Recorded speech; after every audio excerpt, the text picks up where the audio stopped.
All right, so getting to our partial fraction or partial fraction decomposition. The first thing to know is when to use the technique. Partial fractions is used if the integral involves a polynomial divided by a polynomial. I have a polynomial here divided by a polynomial here.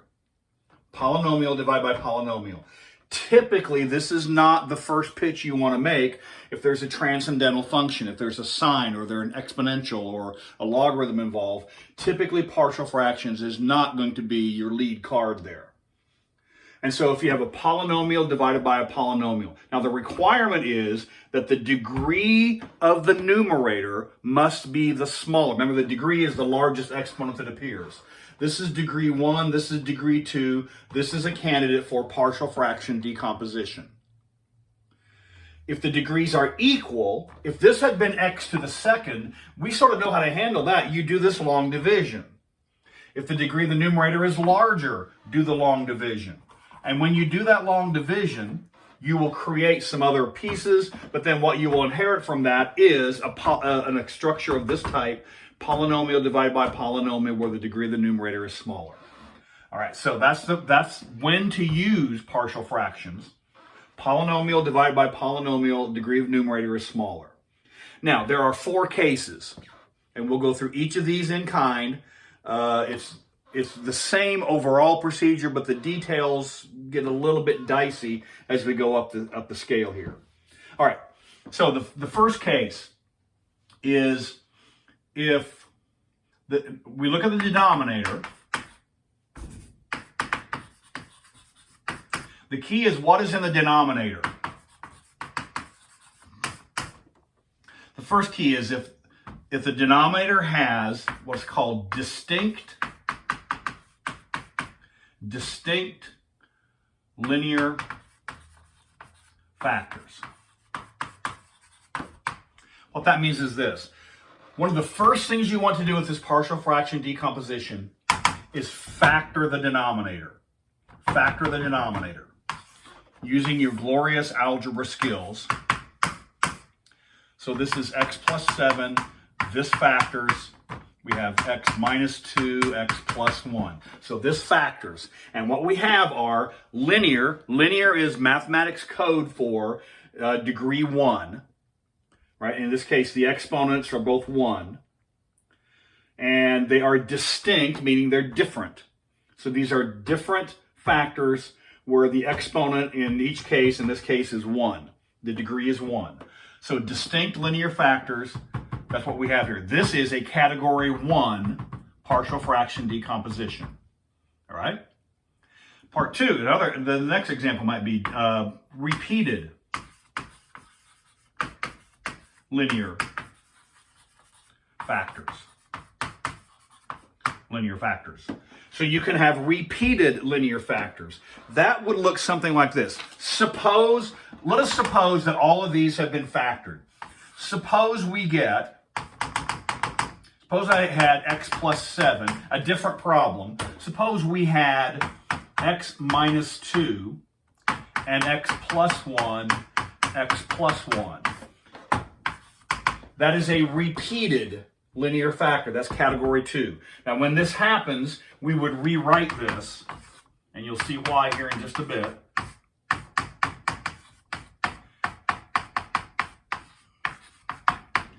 When you have repeated factors, you write that as that factor squared. So this is what's actually happening, but this is how we're going to write it. And typically, you will inherit this expression. This is the expression you want to work with, not this. It turns out this is easier to work with than this, as odd as that might seem. So this is category 2. This is repeated linear factors. Notice that this is also, if we had this, suppose I had x plus 7. Suppose we have x minus 2, x minus 3, and x plus 1 quantity squared. Question is, which category is this? Well, we have a repeated linear factor, but notice we also have distinct linear factors. This is category 2. So what happens is this. These accumulate as we go down the scale.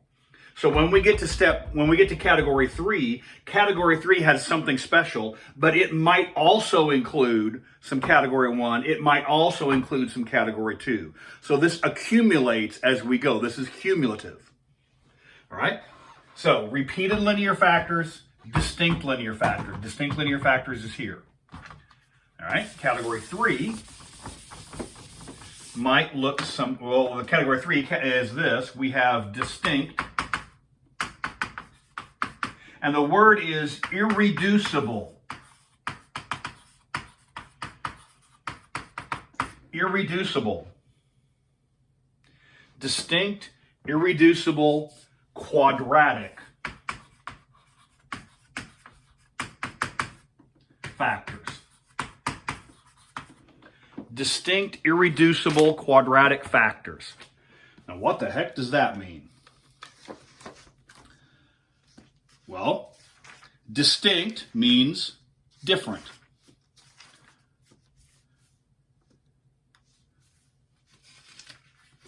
All right. Quadratic means degree is 2. So a distinct, irreducible quadratic factor might look something like this. X minus 2, but then we would have x squared plus 1. This is quadratic, but it's reducible. You can reduce, that is to say, factorable. You can factor this into linear. This cannot be factored. The sum of squares cannot be factored. This is category 3. It is distinct, irreducible quadratic factors. Another example of this would be, suppose we had x plus 7. Suppose we had simply x, that's linear. But then suppose we have x squared plus x plus 5. This does not factor. This does not factor. And so this is an irreducible quadratic factor. I think able. Irreducible. All right, so this is distinct, irreducible quadratic. And then category 4 is the maximum. It would be the same thing, except now we repeat. We allow for the possibility. Repeated, irreducible, again, assuming I'm spelling that right, quadratic